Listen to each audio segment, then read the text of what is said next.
Nakipit senyor ang ilang Kapuso Stars sa pagdiriwang ng Sinulog Festival kahapon. Kabilang dyan ang mga tinututukan at dapat ang mga programa sa telebabad ng GMA. Ang Star Bites sa ni Aubrey Carampel.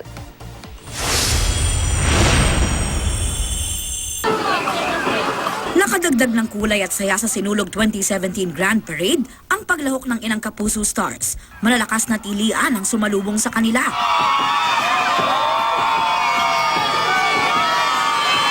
Sakay ng GMA float ang Kapuso Primetime Stars kabilang ang phenomenal Aldab Love Team ni Alden Richards at Maine Mendoza. Nakisayaw pa ang Destined to be Your Stars kasama ang street dancers. I've been here a lot of times pero siyempre yung excitement nandun pa rin. First time po, and syempre excited ako ano pang mangyayari.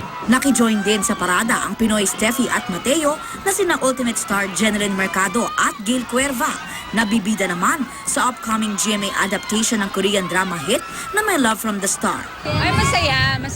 And first time namin dalawa magkasama dito sa Sinulog. So, excited kami. Actually, first time ko magsinulog eh. First sinulog experience ko to. So, masayang-masaya. Marami naman ang kinilig nang makita ang apat na hunks ng primetime series na Meant to Be na sina Ken Chan, Ivan Dorschner, Jack Roberto at Adi Raj. Nalulan din ang Kapuso Float.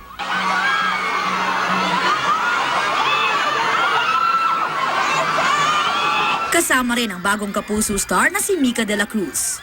Viva Senyor! Di nga alintana ng mga kapusong Cebuano at mga turista ang init ng panahon basta masilayan ang paborito nilang Kapuso Stars.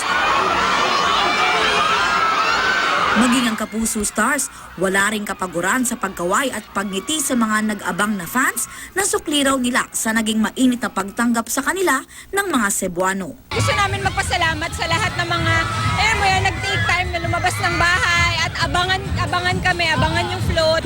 Maraming salamat po. Aubrey Carampel, GMA News.